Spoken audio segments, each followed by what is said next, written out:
Hello everyone, welcome to my YouTube channel. I'm going to show you in this video how you can install SSL on your website.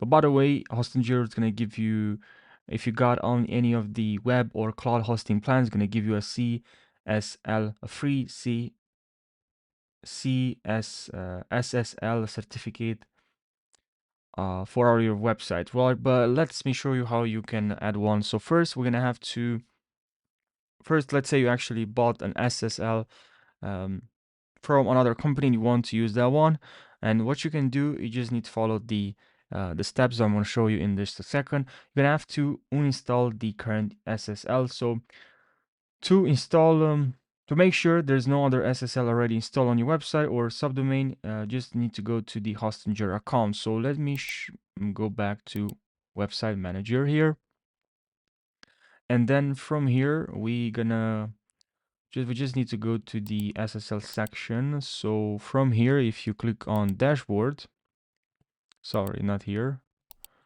So websites, and then here I have this one. I'm going to click on dashboard.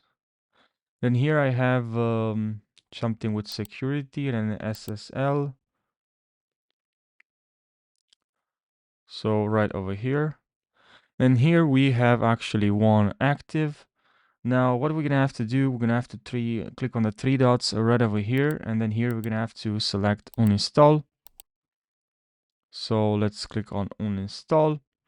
Now we're gonna have to install SSL for this. You can import, okay? You can import one.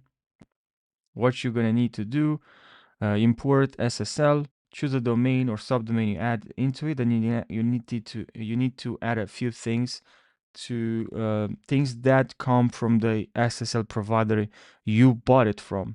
It usually comes as a zip file with three important things: that certificate, private key. The certificate is like the public key, usually called something like domain.crt, and it shows your domain name. I don't have one, that's why I'm explaining. You can also see here the certificate, the private key. The private key is like the key file and usually ends with key, right? And also the certificate authority bundle. You just need to, now you'll need to open each file in a text editor like a notepad, copy the content and paste it into the right spot when Hostinger asks for it. So right over here. And once you've done that, just hit install SSL and you should be good to go. Now, if for some reason it doesn't work after installing, you can try reinstalling again. And if you still have issues, it's a good idea to contact the company that gave you the SSL for help. So I hope you found this tutorial helpful. If you have more questions, leave your questions down below and I'll see you in the next video. Take care.